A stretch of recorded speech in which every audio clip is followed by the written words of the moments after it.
Ito ang tuta effigy. Pitbull ang katawan pero ang ulo mukha ni Pangulong Aquino. Ito raw ang ibabandera ng kilosang Mayo 1 sa Labor Day. Isang war freak na tuta na naglalarawan ni Noynoy dahil si Noynoy Aquino ay tuta ng mga kapitalista.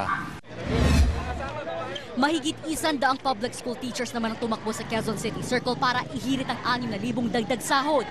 Hanggang ngayon nakapako pa rin sa 11,000 ang sweldo nila. Kulang na kulang daw ngayong sunod-sunod ang taas ng mga bilihin. Muli raw silang mangangalampag sa mismong Labor Day. Idinaan naman ng grupong migrante sa pagtakbo ang kanilang panawagan para bigyan ng benepisyo ang mga kasambahay.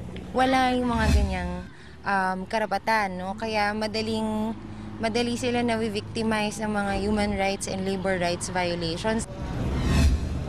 Ang bayan muna naman, isang higanteng saranggola na may numerong 125 ang pinalipad. Simbolo raw ito ng 125 peso wage increase na kanilang hiling na ilang taon ang nakabinbin. Pero kung ang palasyo raw ang tatanungin, malabo ang hiling na ito. Ang malinaw lang, mapapaaga ng isang buwan ang pagpapatupad ng ika-4 na bahagi ng aumento sa sahod ng mga nagtatrabaho sa gobyerno sa ilalim ng Salary Standardization Law. Handa naman daw makipag-dialogue si Pinoy sa iba't ibang labor groups sa May 1. Sa kabila nito, wala na raw atrasan ang malawakang kilos protesta ng iba't ibang grupo ng mga manggagawa sa Plaza Miranda sa Labor Day. Camille Abadisio, News 5.